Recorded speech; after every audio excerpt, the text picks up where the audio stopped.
Hey guys, want to do a quick recap on chapter 3 in our book here. Here's the book we're working on, Choose Greatness, 11 Wise Decisions That Brave Young Men Can Make. And chapter 3 was choosing to make technology work for you.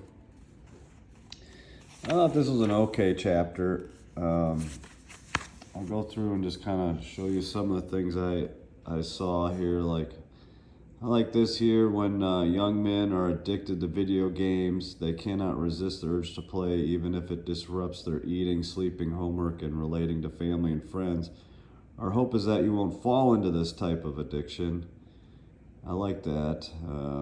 Yeah, we definitely don't want to get too consumed on video games so they take over our life.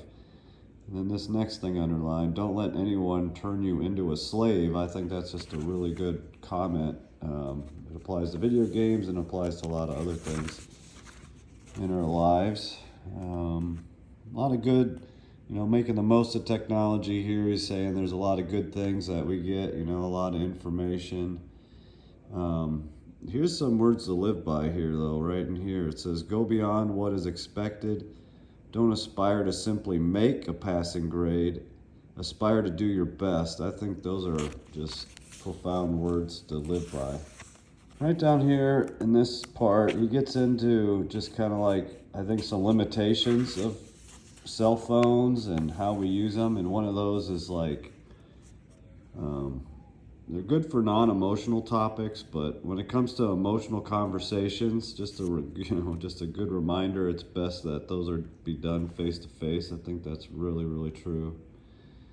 And then also another little wise part. I think a lot of you guys maybe have already learned this one the hard way, but therefore be extremely careful about what you post on social media, because this stuff is there forever and can be retweeted or copied and told to all your friends, and so be careful what you send out or post, because it's basically could be made public information.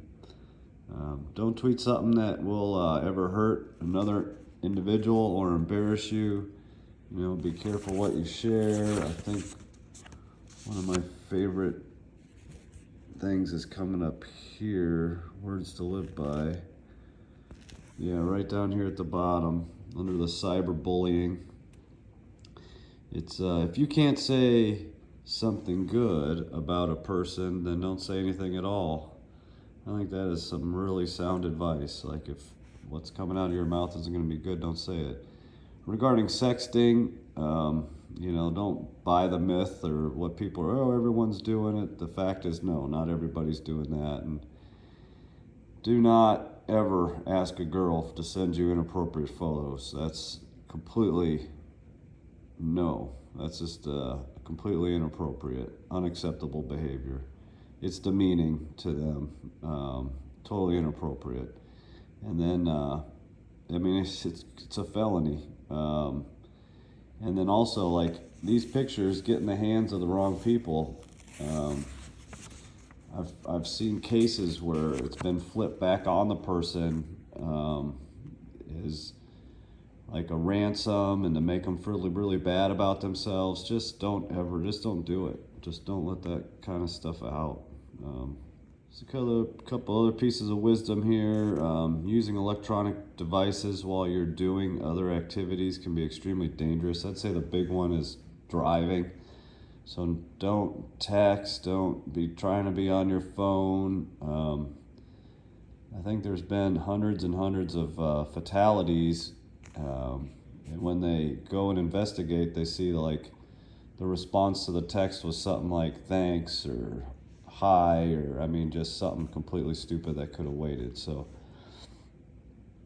and then down here, just good wisdom. Don't think you always need to immediately respond to everybody's call or text. It's okay to let them sit there for a while. When you start doing that, people are going to expect that all the time, but I wouldn't get into that sort of expectation. People are always more important than devices. I think that's really, those people, those relationships, more important than devices. So if like you're sitting there and you're on your phone all the time, you're missing out on growing those relationships. And then, earlier in the chapter they talk about the internet addiction and disorder. Let's not fall into that, guys. Let's focus on our relationships with others face to face as much as we can, and try not to get hooked on video games. Don't you do something more productive with your time? Like, I don't know, there's so many more things you could do more productive than your time. Just think about what your goals are. Where do you want to see yourself in 5 years, and focus on something that helps build you towards that. And I'm pretty sure video games don't. So this page here, I underlined: the young man who's still playing video games with all his free time, when he gets married, will find a wife who will be extremely unhappy with his behavior. In fact, I know of a couple that ended up getting divorced because of this very thing. It's actually a little worse. I mean, the guy was actually refused to get a job and actually losing money playing the video games, so it was even a worse situation. But it started with his addiction to video games, so very dangerous, really. Could really mess your whole life up, so be really careful. Then I did the arrow here, so we know this one's important. It says learning to control your use of electronic devices and not allowing them to control your life is an extremely important decision that will greatly impact your future. Very true. All right, that's it for this chapter. Next one will be about hard work. That's going to be good. All right, talk to you later, bros. Bye.